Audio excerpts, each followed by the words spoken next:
Valalanina ny mpanara-baovao nahitany zava-mitranga teto amin'ny firenena indrindra ny makasika ny raharaham-pirenena amin'ny ankapobeny indrindra tao anatin'ny andro vitsivitsy zay.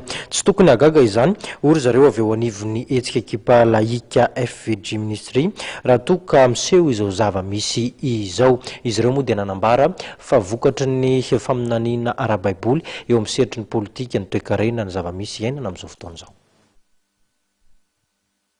Efa voasoratra hoy ny Akipa Laika FVJ Ministry ny zava-mitranga iainantsika amin'izao fotoana izao indrindra fa ny ara-politika. Raha mandinika sy miaina ireo toe-javatra andavanandro eto amin'ity planeta ity isika dia mila hoketraka ary mitady hamoifo tanteraka amin'ny antsipiriny ireo faminaniana voalazan'ny baiboly eo amin'ny politika, toe-karena sosialy, fitondrantena, tontolo iainana, fivavahana, eny finoana very hevitra ny olona ary tsy mahafantatra izay zavatra hitranga ny avoakany ampitso. Ny fototra ara-baiboly ihany no an'ny lalana ampifany olana araka ny fanazavan'izy ireo.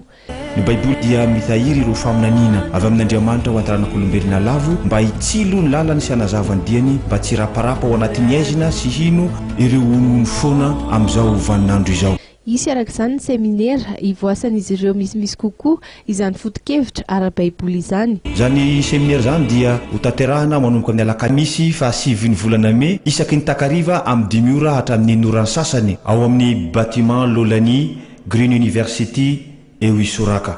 Tsy ahivina fa isan'ireo vondrona izay efa nitondra ny anjara birikiny amin'ny fampihavanana ara-baiboly teto amin'ny firenena ny Akipa Laika FVJ Ministry.